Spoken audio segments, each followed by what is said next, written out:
ఏళ్లు దాటిన భీష్ముడు వరకు ఎంత తపస్సు చేస్తే, ఎంత నిరాహార దీక్ష చేస్తే, ఎంత బ్రహ్మచర్యంతో తపించిపోతే, జీవితం అంతా దుఃఖంలో కమిలి కమిలి కమిలి మాడి మసైపోతే చివరిలో ఎప్పుడో దర్శనమిచ్చాడండి శ్రీకృష్ణ పరమాత్మ. ఏం ఊరికి కనిపిస్తాడు దేవుడు? అంత తేలికైన విషయం అది. వాళ్ళకి కనపడినవాడు మనకు కనపడతాడు. అంటే భగవంతుడు కూడా ఊరికే నేను ప్రేమిస్తారా, నువ్వు గుడికొచ్చేసా అనేం కూర్చోడండి. అటువంటి పథకాలు ఉండవండి. 3 సంవత్సరాలు దిగొచ్చి నా గుడి చుట్టూ తిరిగావు కాబట్టి నీ కోరిక తీర్చాలి నేను అని తీరుస్తారా? ఇదెంత అజ్ఞానం అండి. మహత్యాలు మహిమలు గుళ్ళల్లో ఉండవు, గోపురాల్లో ఉండవు, విగ్రహాల్లో ఉండవు. అన్నీ మనిషి మనస్సులో ఉంటాయి. గ్రహింతురుగాక అన్ని మహిమలు మన మనస్సులో ఉంటాయి, అన్ని మాయలు మన మనస్సులో ఉంటాయి.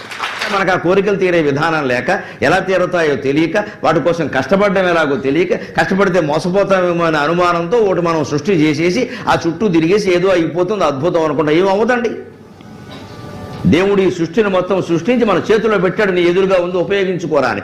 అలాగ జీవితాన్ని మనం ఆలోచించుకునేలా చేయడానికి మనకి భార్య ప్రేమ కంటే, భర్త ప్రేమ కంటే, గురువుల ప్రేమల కంటే, చివరికి దేవుడి ప్రేమ కంటే కూడా ముఖ్యమైనది ఒకటి ఉందండి.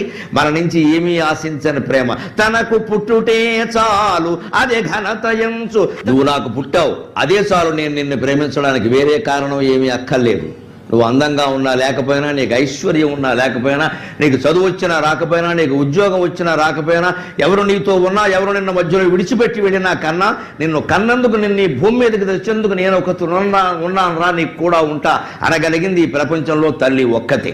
కోపంలో కొడుకేదో తిట్టినా సరే వాడు బాధ అలా ఉందమ్మా అందుకని తిట్టాడు ఉంటుందండి. నిజంగా తీరుకోలేవు. అది వర్ణించలేమండి. అది నీ గుండెల్ని పీటగా చేసి మమ్మల్ని కూర్చోబెట్టావమ్మా. అయ్యో సరిగ్గా ఇబ్బంది పడుతున్నాడు, పడుకుంటాడేమో బిడ్డ అని నీ గుండెని పక్కగా చేసి మమ్మల్ని పడుకోబెట్టుకున్నావమ్మా. మన తల్లి తరువోజ మన మన పూజ మన జన్మమున కామె మధుమాధవీ. దేవుళ్ళు కలిసి వచ్చినా అమ్మకి శాతరాడా? అమ్మ అంత గొప్పదా? సంప చెల్లు మర్పించాడు. ఓకే పాస్టర్ గారు, అలాగే అనుకున్నాము. గరికపాటి నరసింహారావు గారి చంప చెల్లు అనిపిద్దాం. కాకపోతే ఒక్క ప్రశ్న పాస్టర్ గారు, రోజుల బిడ్డ లేదు, గంట క్రితం పెట్టిన బిడ్డ గుక్క పెట్టి ఏడుస్తున్నారు పాస్టర్ గారు. గుక్క పెట్టి ఏడుస్తున్నాడు. బిడ్డ ఎట్ట ఏడుస్తుందో తెలుసు కదా, తమంత మొహంలో, తలలో, అరచేతుల్లో, అరికాళ్ళలో చిమ్ముతూ ఉంటుంది, అట్ట ఏడుస్తున్నాడు. ఇప్పుడు మిగతా దేవుళ్ళు అంత ఎందుకు కానీ మీకు నమ్మకమైంది, మీకు మహిమ గలివాడు, నిజమైన దేవుడు జీసస్సే కదా.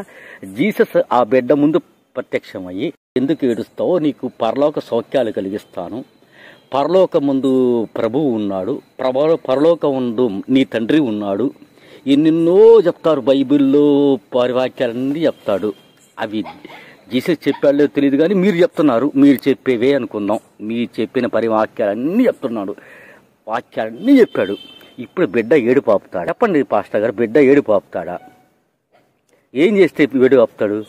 ఒక సాటి భారతీయుడిగా నేను జీసస్ ఉన్నాడు, అతనికి మహిమలు ఉన్నాయి, అద్భుత శక్తులు ఉన్నాయని ఖచ్చితంగా నమ్ముతా. ఈ జీసస్ గారు ఇప్పుడు ఆ పిల్లవాడికి మాటలు ప్రసాదిస్తే ఆ పిల్లవాడు ఏమంటాడు చెప్పాడండి, ఏమడుగుతాడో చెప్పండి. అది జీసస్ దగ్గర ఉందా? కామెంట్ రూపంలో తెలియజేయండి పాస్టర్ గారు. ఇప్పుడే వెళ్ళి గరికపాటి నరసింహారావు గారి ఆ చంప ఈ చంప మీకు ధైర్యం లేకపోయినా నాకుంది, పగల కొట్టేస్తుంది బేట.